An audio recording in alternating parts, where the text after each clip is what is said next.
Okay, I need 2 more fanatics. How about you two, Ryan and Matt? Come on over here. All right, surprise endings and film parodies still on the board. Let's see our new category. War movies. Who won the coin toss backstage? I did. Ryan. Okay, you may eliminate the category from the board. I think I'll get rid of war movies. War movies is off the board. Matt, which would you like to take off the board? I'm going to get rid of film parodies. It's totally unnecessary. Film parodies? Totally unnecessary, according to Matt. Okay, that means we're playing surprise endings. Okay, Ryan, here's your question. Surprise, his mom's dead, and it's really just him. Name that character that kills people while dressed up like his mother in Psycho. It is Norman Bates. Norman Bates is correct. That means you've earned a ticket, but that ticket could go away if Matt gets this one right. We all know that Rosebud was the name of Citizen Kane's sled, but what was the name of his estate? Xanadu. Xanadu is correct. Grab the ticket. It's yours now. Ryan, see if you can answer this. Name the man whom Stephen Ray thought was a woman in The Crying Game. Jay Davidson? That's correct. Matt, in Presumed Innocent, it was actually Harrison Ford's wife who killed his girlfriend. Name the author who wrote the book.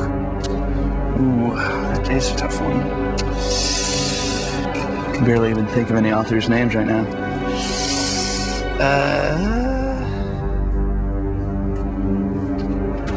Elroy. No. Scott Turow. Scott Turow. That means, Ryan, you're moving on to round 2. Take a seat in our final director's chair right over here. And Matt, you know what that means. And I'm guessing you have plenty of DVDs at home. It's true. Okay, well, here's your ticket home. Here you go. Enjoy it. Goodbye, Matt. I promised you bloodshed, and I think we delivered. At the end of the first cut, we've got Ryan, Brandon, and Russ. There are 3 now, but after this round, there will only be 2. We've tested their knowledge, and frankly, some of them scare me. But now they're going to get a chance to back their movie knowledge up with a little attitude. It's time for the great debate. You guys are going to face off in head-to-head debates. The first 2 people to win a debate move on to round 3. The last person gets a ticket home. To help us decide who wins each debate, we have 3 very special guests. She's a favorite of John Waters, the always beautiful and talented Tracy Lord. Tracy! Hello, Chris. I love you so much. You're looking pretty good. I got butterflies. The fact that we're in the same room. You may rise. Okay. Behave. Who's the black private dick that's a sex machine with all the chicks? It's our next panelist, the original Shaft, Richard Roundtree. Hey, Richard. Hey, Chris. I'm not doing too bad. Look where I'm sitting next to you. I like your seat. That's where I'd like to be sitting right now. He's the Jay from Jay and Silent Bob. It's Jason Mewes. Hey now. What's happening? All right, thanks a lot for helping me out today. Now listen up, contestants. You each got a randomly selected ticket to round 2. Please open them now. Those numbers are your orders for the debate. That means Ryan and Brandon, come on over here. Let me explain how this is going to work. You'll each have 20 seconds to make your initial argument, and then you'll rebut the person's argument with another 10 seconds. Pay attention to these lights right here. Green means talk. Yellow means 5 seconds left. Red means stop talking, give the other guy a chance. Do you understand? Okay. Now it's not up to me, it's up to our panel. They'll be voting on who wins.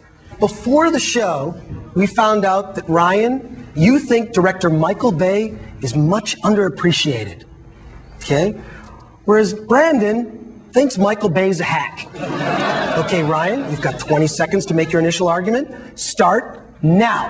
I think Michael Bay is underappreciated for a number of reasons. There's no defense of Pearl Harbor, but when you give in to the fact that his movies are big, loud, bloated, macho, homoerotic action movies, you have a lot of fun. And if he gives himself into style and doesn't get too bloated with his ideas, as he does obviously in Pearl Harbor, the movies are great fun. Brandon! Well, if I can't win this one, I should go home.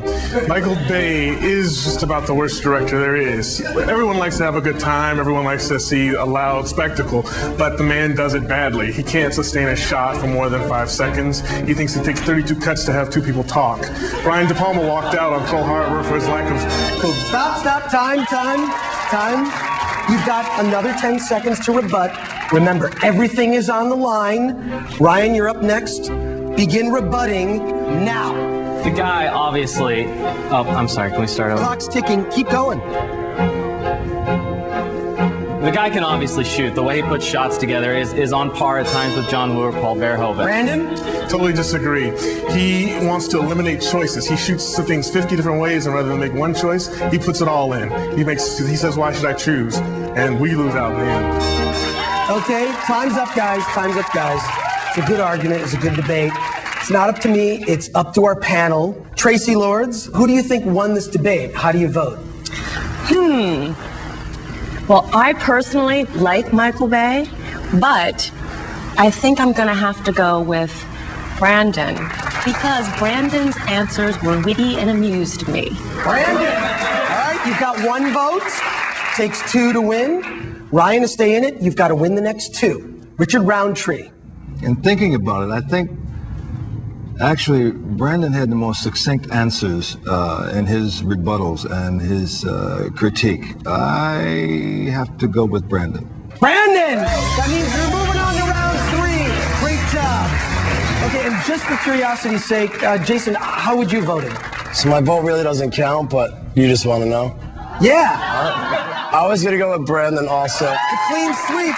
Ryan, I know you kind of tripped up there for a second, but that's okay. You're still in it. You're not out of it yet. You've got 1 more chance.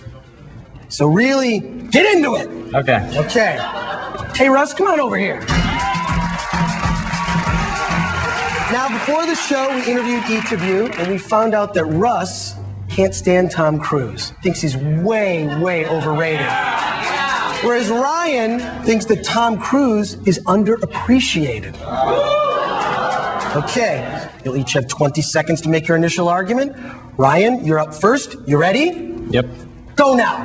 Tom Cruise may not always be the greatest actor, but he is a great movie star. He's the epitome of why we have movie stars in the first place. If we just have character actors in all these movies, there's no reason for us to even go to movies.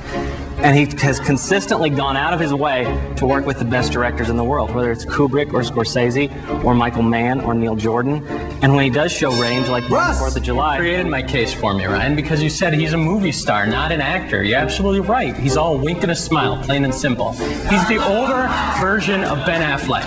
All right, let's face the facts. See A Few Good Men, whatever movie he's done, he is always Tom Cruise. He is never the character that he is trying to play. It's pathetic. Time. I gotta stop you. Now, just to restate, everything's on the line. And you only have 10 seconds. Okay, Ryan, you ready? 10 seconds to rebut now. If you hate Tom Cruise because he's a movie star, do you also hate Greta Garbo and Marlene Dietrich and Cary Grant and Spencer Tracy? Russ! And I have Catherine one Hepburn? quote for you from your precious Mr. Cruise. I want the truth. Tom, you can't act. Plain and simple. That's the truth. Time. Okay, let's see. Let's start with Jason Mewes this time. Jason, who do you think won this debate? I'm going to go with Russ because he's Russ. vicious. One vote. Okay, Ryan, that means you have to win the next 2 to move on. Richard Roundtree, who do you think won? My own feelings come in to play with this, but because we're talking about an actor, I gotta go with Ryan. Ryan, all right. And it all comes down to this. Ms. Lords, who do you think won? Well, you know what? The thing is this. The bottom line is that Tom Cruise can wink and smile at me anytime. I'll go with Ryan. Ryan, you're moving on to round 3. Stand over here in the winner's Russ. You know, you saw the people earlier. They all got a ticket home. I've got one for you, too.